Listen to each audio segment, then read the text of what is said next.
ইন্ডিয়ার ভাঙড়ের এমএলএ ছোট ভাইজান নামে পরিচিত আব্বাস সিদ্দিকীর ছোট ভাই নওশাদ সিদ্দিকীকে নিয়ে আমি একটা ভিডিওস তৈরি করেছিলাম আর সেখানে তাকে মাল বলে সম্বোধন করেছিলাম। অ্যাকচুয়ালি আমাকে এত পরিমাণে আপনারা কমেন্টস করতেছেন যারা ইন্ডিয়াতে আছেন যে মাল কেন বলা হলো এই নিয়ে প্রতিবাদ স্বরূপ আমাকে অনেক অনেক কমেন্ট করতেছেন, এই মাল বলা যাবে না, মাল বললে কেন, হ্যান ত্যান। আমারে প্রচুর পরিমাণে অনেকে না বুঝে গালাগালি হ্যান ত্যান অনেক কিছু দিচ্ছেন। অ্যাকচুয়ালি যারা সম্পূর্ণ ভিডিওটা আপনারা দেখছেন তারাই বলতে পারবেন, আর যারা দেখেন না অবশ্যই একটু কষ্ট করে আমার ওই ভিডিওসটা সম্পূর্ণ বুঝবেন আশা করতেছি। আর মাল জিনিসটা যে বলছে, আমি অ্যাকচুয়ালি বাংলাদেশের মানুষ, আমি বাংলাদেশে বসবাস করি।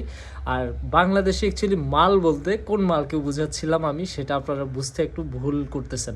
আমি সর্বপ্রথমে বলি, আপনারা আপনাদের এরিয়াতে যাদেরকে পালোয়ান বলেন আর কি, পেহলোয়ান যেটাকে, যারা কিনা ফাইট করে, যারা কিনা বল ধরাধরি করে, মানে শক্তি পরীক্ষা করে, অথবা এরকম কোনো গেমস তো আছে, আশা করি আপনারা জানেন সেটা। আমাদের বাংলাদেশে সেটাকে মাল বলে আর কি, মাহাল যথাসম্ভব, এটা মাল নয়, এটা মিন হবে মাহাল। তো এই মাহাল জিনিসটা আমি তাকে বলছি এই কারণে, যেহেতু সে একজন ফাইটার, যার কারণে তাকে আমি ওইভাবেই মানে সম্বোধন করছি। এখন আপনারা অনেকে মাল বলে নিচ্ছেন। এখন বাংলাদেশেও একটা আছে যে মাল, যেটা বাংলাদেশের ভিতরে এটা খারাপ একটা ল্যাঙ্গুয়েজ হতে পারে। আর মাহাল জিনিসটা আমি বুঝাইছি, সে একজন পেহলোয়ান, সে একজন ভালো, কি বলে সেটা কি আপনারা কি বলবেন জানি না, যে সে একজন ভালো করতেছে, আমি এই জিনিসটাই আসলে বুঝাইছি। আমি এমন কিছু বুঝাই না যে খারাপ ইঙ্গিতে।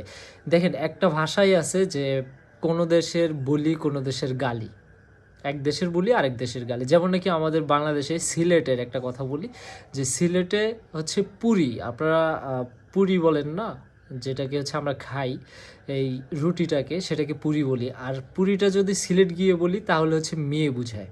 এখন আমি যদি বলি যে আমাকে একটা পুরি দেন সেই সিলেটে গিয়ে, তাহলে আমাকে নিশ্চিত ধরা হবে যে তুমি পুরি কেন বললা, মানে মেয়ে কেন বললা, সেটা ধরা হবে। যদি আমি গিয়ে বলি যে আমি পুরি খাবো, তাহলে বুঝে নি ব্যাপারটা কেমন হিমশিম হয়ে যায়।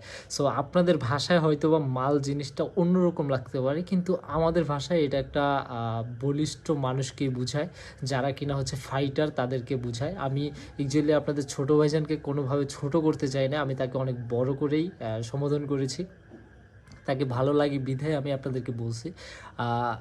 আর যদি কেউ এটা এখনও পর্যন্ত খারাপভাবে নিয়ে থাকেন, আমি সরি বলতেছি আপনাদের কাছে, অনেক অনেক দুঃখিত। আপনারা ক্ষমা সুন্দর দৃষ্টিতে দেখবেন আমাকে, আর আমার ভিডিওসগুলো প্রচুর পরিমাণে ছড়িয়ে দেওয়ার চেষ্টা করবেন। আর এই ভিডিওসটা একটু সবার কাছে